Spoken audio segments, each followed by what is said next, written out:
Hey guys, welcome back to Trek on the Tube. Today we're talking about Star Trek Discovery Season 2, Episode 11, Perpetual Infinity. This is my review and Easter eggs video.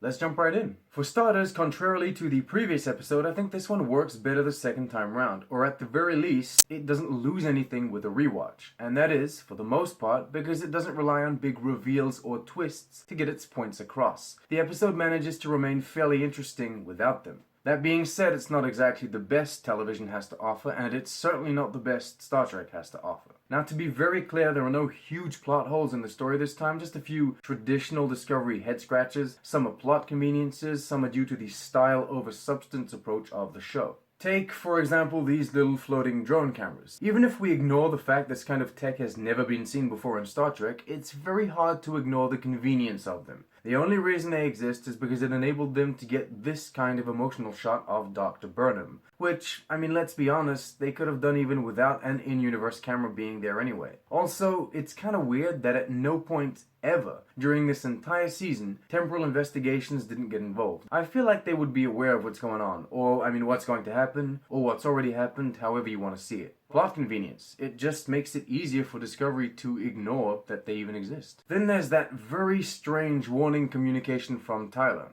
Yeah, it makes sense that he would call the Discovery to warn them about evil Leland, but why is he being filmed in this angle? Why would any Starfleet ship place a camera in this angle in this room? They wouldn't. Logically, in-universe, the call would have been audio only, but it looked cooler to have Tyler bleeding and then falling on the ground. Style over substance. Oh, and there's also the nacelles firing torpedoes.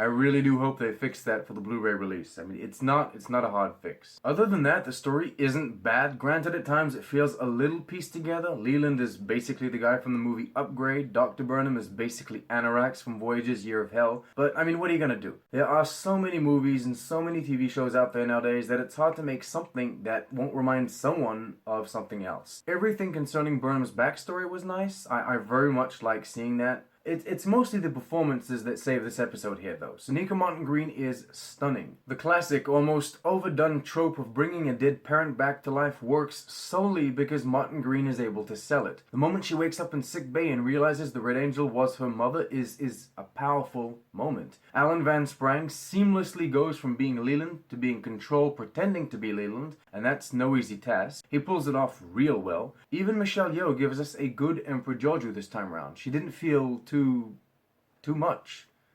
Alright, moving away from all this, moving towards the props, sets, costumes, and CG. We get more of the set from the previous episode, which is awesome because I still love it just as much as before, and we get to see the colony and station on which Burnham's parents were working. That set is also beautiful. All of the white reminded me so much of other science stations we've seen in other iterations of Star Trek. The CG is pretty good throughout the entire episode. Granted, there isn't much, but what we do get works pretty well. I'll finish this off by simply asking a few questions. Burnham says she's the best person to judge whether or not her mother has changed. Is that really the case? Burnham only knew her mother through her child eyes, whereas Leland knew Dr. Burnham as an adult. Would he not be the best choice? Dr. Burnham says, "I've seen you die 100 times and I'll see you die 100 more," to her daughter, as if her dying wasn't important in the grand scheme of things. If that were the case, why did she even try to save her in the first place? And Leland, when talking to Georgiou, seems to imply Dr. Burnham as a threat because she knows everyone's future because she's lived it. Has she really though? I thought she was just sent to a specific point in the future. That's what's explained. Jumping from one point in time to another doesn't mean you've lived all of that time, has it? At best,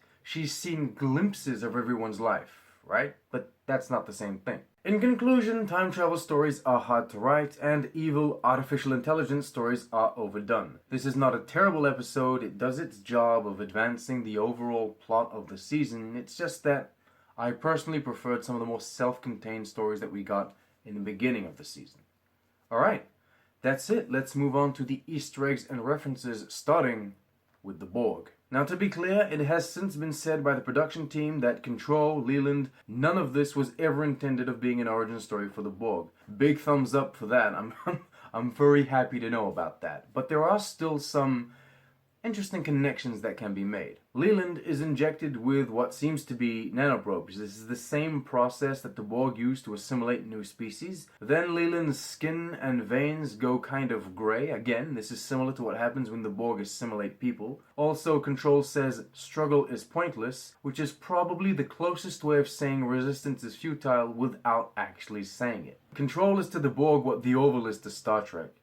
Alright, moving on. The episode mentions a number of planets: Earth, Vulcan, Deneva. All of these are all planets that have come up before in Star Trek and even in Discovery for the most part. Dr. Burnham tells Pike he won't like his future, which is clearly referencing what happens to him later in the original series. These Klingons are wearing clothing that we've never seen them wear before on Discovery. I know it's not a perfect match, but they did remind me a lot of the original series costumes. We get some more pattern enhancers, although it would seem that they're not being used as pattern enhancers, they're being used for something else here. And finally, Emperor Georgiou mentions the Prime universe, which is the first time anyone has ever referred to the Prime timeline as being Prime on screen. Mirror universe we've heard quite a bit, but not Prime. Alright, there you go. Thank you so much for watching. I hope you enjoyed the video. Let me know what you thought about the episode. Did you like it? Did you not like it? Do you not care?